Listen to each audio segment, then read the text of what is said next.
Hello friends, कैसे हो आप लोग। आई होप आप अच्छे होंगे और अपने एग्ज़ाम्स में लगे होंगे तैयारियों में। जैसा कि आपको पता ही है कि अभी हमारा मैथ और साइंस का सीरीज चल रहा है, जिसमें हम साइंस में अभी जो है केमिस्ट्री के उस पर चल रहे हैं, केमिस्ट्री टॉपिक पे। उसमें स्ट्रक्चर ऑफ मैटर आज हम टॉपिक लेके आए हैं, जिसमें से अगर आप प्रीवियस ईयर पेपर देखेंगे तो काफ़ी क्वेश्चन आते हैं इसमें, और पेपर पैटर्न भी हर बार चेंज होता जा रहा है और टफ होता जा रहा है। तो एनसीईआरटी बेस्ड ही जितना भी हो, आप एनसीईआरटी को ही वो रखिए अपने बेस पे और उसको पूरा पढ़ के जाइए। तो आज हम चलिए देखते हैं स्ट्रक्चर ऑफ मैटर। ठीक है, स्ट्रक्चर ऑफ मैटर की अगर बात करेंगे तो सबसे पहले हम एटम पे आते हैं। एटम जो है किसी भी एलिमेंट का सबसे स्मॉलेस्ट पार्टिकल होता है। ठीक है, ऐसा स्मॉलेस्ट पार्टिकल जो कि अपना फिजिकल और केमिकल जो है आइडेंटिटी रिटेन कर सकता है। ठीक है, और वो केमिकल रिएक्शन में भी पार्टिसिपेट करता है।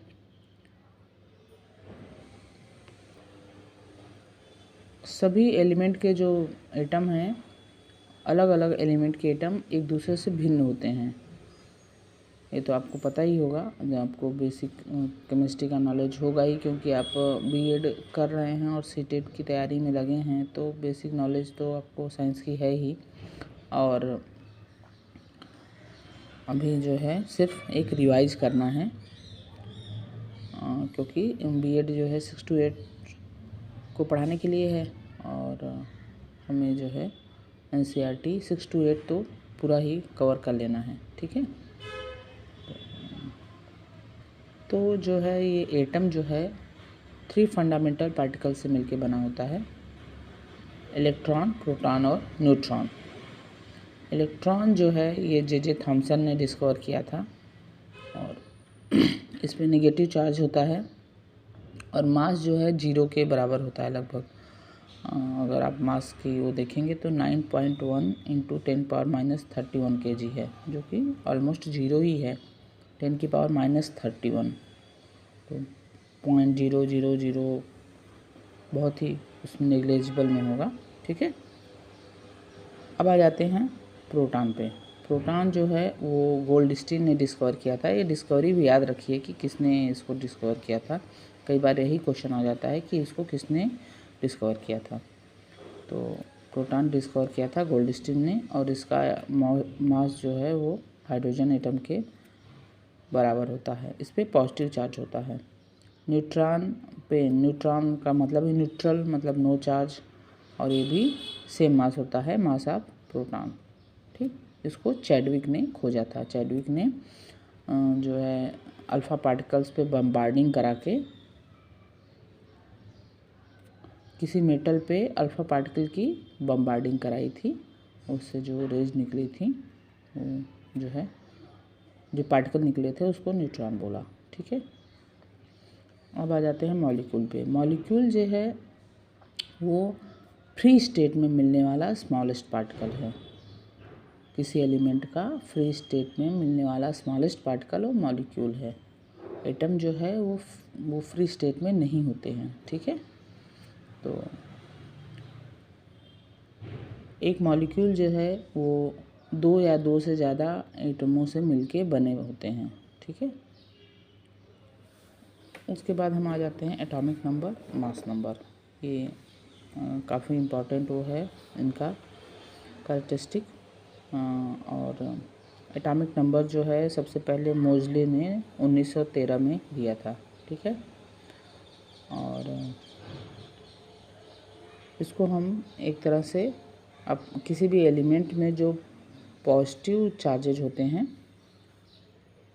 न्यूक्लियस में, वही नंबर जो है वो इसका एटॉमिक नंबर होता है। ठीक है, नंबर ऑफ पॉजिटिव चार्जेस या number of protons in neutral atom, या फिर नंबर ऑफ इलेक्ट्रॉन्स भी कह सकते हैं। इसका सिंबल जो है जेड होता है, जेड से इसको रिप्रेजेंट करते हैं।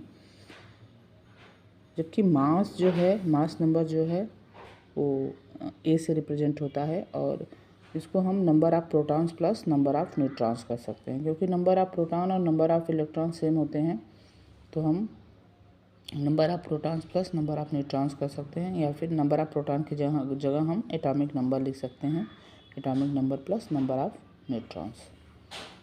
अब देखिए एटम को हम किसी एटम को कैसे रिप्रेजेंट कर सकते हैं। मान लीजिए एटम एक्स है, तो उसका एटॉमिक नंबर यहाँ बेस पे लिखा जाएगा, नीचे जेड, और एटॉमिक मास ऊपर ए। ठीक है, जेड एक्स की पावर ए, ऐसे लिख सकते हैं, इसको डिनोट कर सकते हैं। अब हम आगे आएंगे एटॉमिक स्ट्रक्चर ऑफ मैटर में, तो हम देखेंगे डिफरेंट एटॉमिक स्पीसीज होते हैं। 3 तरह के डिफरेंट एटॉमिक स्पीसीज पाए जाते हैं, आइसोटोप, आइसोबार और आइसोटोन।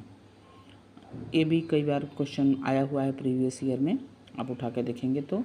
आइसोटोप जो होता है वो सेम एटॉमिक नंबर वाले एलिमेंट होते हैं, but different mass number different होता है। तो या कायदे से देखिए कि एक ही एलिमेंट होता है, उसका एटॉमिक नंबर सेम है, लेकिन मास नंबर जो है डिफरेंट हो जाते हैं, तो वो आइसोटोप हो जाते हैं। जैसे आप स्क्रीन पे देख रहे होंगे, हाइड्रोजन में 1H1, 1S2, 1S3। हाइड्रोजन का एटॉमिक नंबर तो 1 ही है, मास नंबर इसमें 1 है, इसमें 2 है और इसमें 3 है। ये आपका जो है प्रोटियम, ड्यूटेरियम और ट्राइटियम। ठीक है, इसको आइसोटोप बोलेंगे। ठीक है, इसमें number of proton electron same होता है, लेकिन नंबर ऑफ न्यूट्रॉन्स जो है वो बदलते रहते हैं, इसलिए मास नंबर बदल जाता है। ठीक, अब आ जाते हैं आइसोबार। आइसोबार मतलब कि सेम मास नंबर लेकिन एटॉमिक नंबर डिफरेंट। ठीक है, ये 2 एलिमेंट भी हो सकते हैं, या फिर एक एलिमेंट भी हो सकता है। इसमें क्या है कि मास नंबर सेम होता है, यानी नंबर ऑफ़ न्यूट्रॉन सेम होता है, लेकिन नंबर ऑफ़ इलेक्ट्रॉन और प्रोटॉन चेंज होते रहते हैं। जैसे यहाँ स्क्रीन पे देख रहे होंगे आप, कैल्शियम का यहाँ एटॉमिक नंबर 18 है, मास नंबर 14 है। यहाँ पे एटॉमिक नंबर 20 है और मास नंबर 40 है। तो ये दोनों आइसोबार होंगे, क्योंकि मास नंबर तो सेम है लेकिन एटॉमिक नंबर डिफरेंट हो गया। आइसोटोन, आइसोटोन का मतलब कि नंबर ऑफ न्यूट्रॉन्स सेम है, लेकिन एटॉमिक नंबर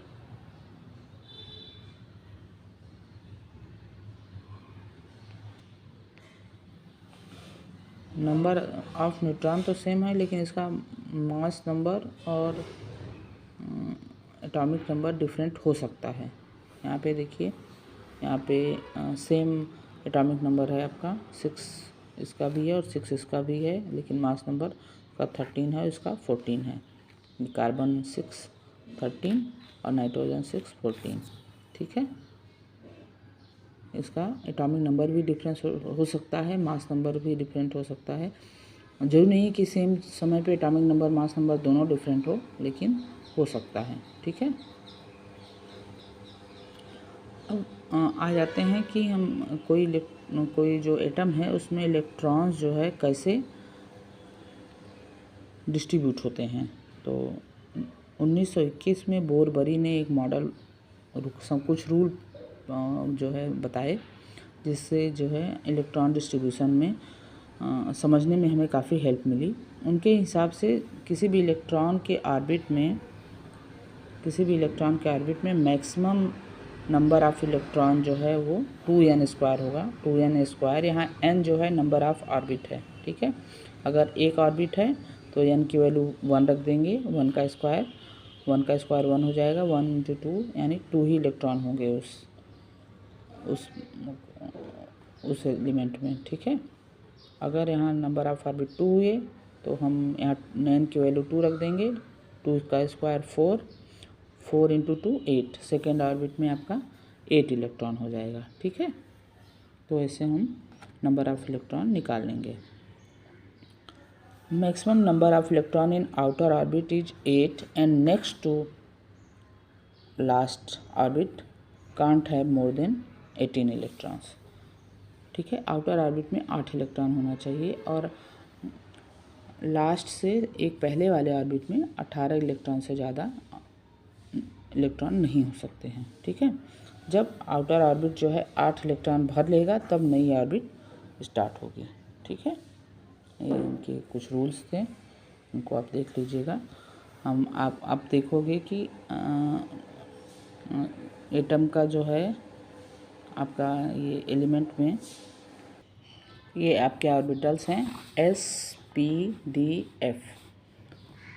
अगर आप इसके शेप पे जाएंगे तो S ऑर्बिटल जो है वो स्फेरिकल शेप का होता है, P ऑर्बिटल जो है डंबल शेप का होता है, D ऑर्बिटल जो है डबल डंबल शेप का होता है, और F ऑर्बिटल का स्ट्रक्चर अभी कॉम्प्लिकेटेड टाइप का होता है, इसलिए आपको ज़्यादा उसमें श्योर नहीं है। ठीक है,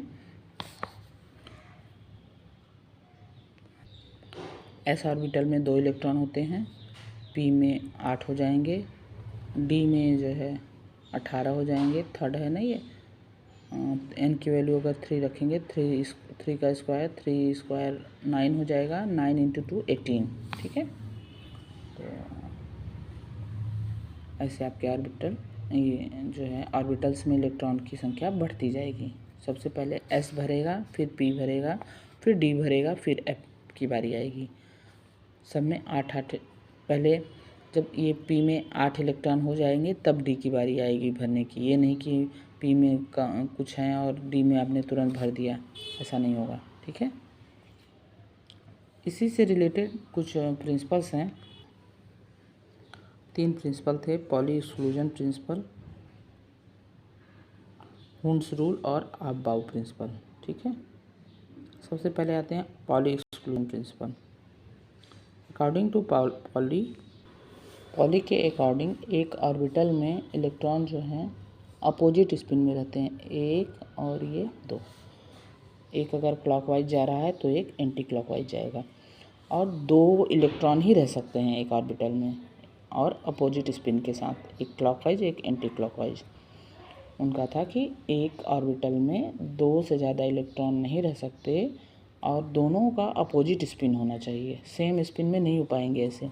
मान लीजिए हमने इसको ऐसे और ऐसे भर दिया तो ऐसा नहीं होगा। ठीक है, या फिर हमने दोनों को अपोजिट में कर दिया तो भी दोनों को एंटी क्लॉकवाइज या दोनों को क्लॉकवाइज नहीं कर सकते, एक क्लॉकवाइज होगा एक एंटी क्लॉकवाइज होगा।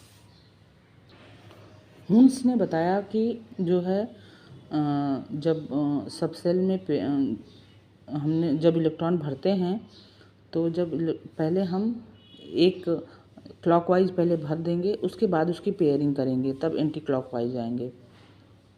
जैसे कि यहाँ पे देखिए, अब एग्जांपल देते हैं।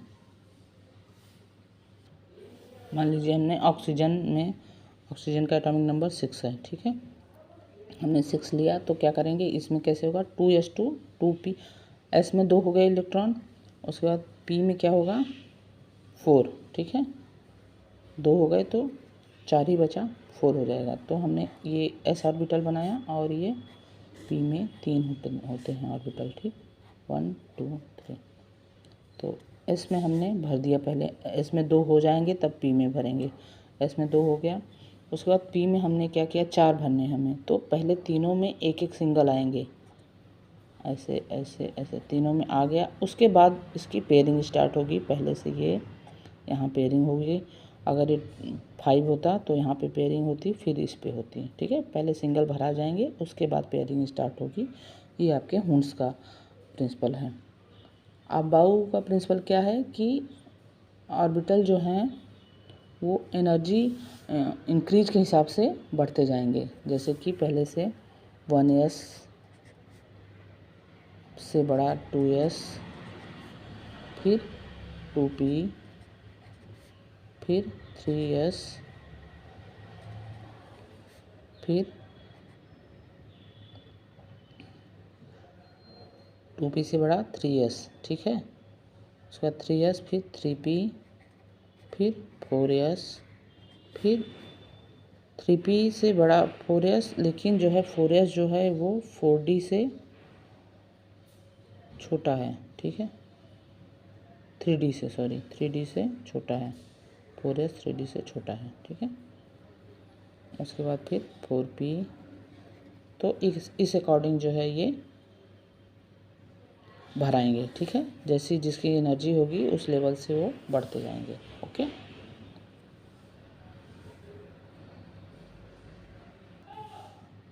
एक क्वेश्चन देखिए, taking into account 3 isotope of hydrogen and 3 isotope of oxygen occurring in nature, how many different kinds of water molecule can we expect on the earth? Hydrogen के 3 आइसोटोप और ऑक्सीजन के 3 isotope, ठीक। तो उससे water molecule के कितने आपके molecule, different kind of water molecule बन सकते हैं। वाटर में क्या होता है आपका, देखिए H2O, हाइड्रोजन के 2 और ऑक्सीजन के 1। तो हाइड्रोजन के 3 आइसोटोप हो सकते हैं, 2 हाइड्रोजन के 6 और इसके 3, तो 6 + 3 9, ठीक। तो कितने वाटर के कितने हो जाएंगे, 9, ठीक। आंसर जो है सेकेंड। आई होप आपको आज की वीडियो अच्छी लगी होगी और आपके एग्ज़ाम की प्रिपरेशन में इससे हेल्प मिलेगी। और अगर वीडियो अच्छी लगी हो तो लाइक कर दीजिए और अपने दोस्तों को भी शेयर करिए। चैनल पे नए आए हैं तो इसको सब्सक्राइब ज़रूर कर लीजिए ताकि आने वाले वीडियोज़ भी आपको समय समय पे मिलते रहें। तब तक के लिए राधे राधे।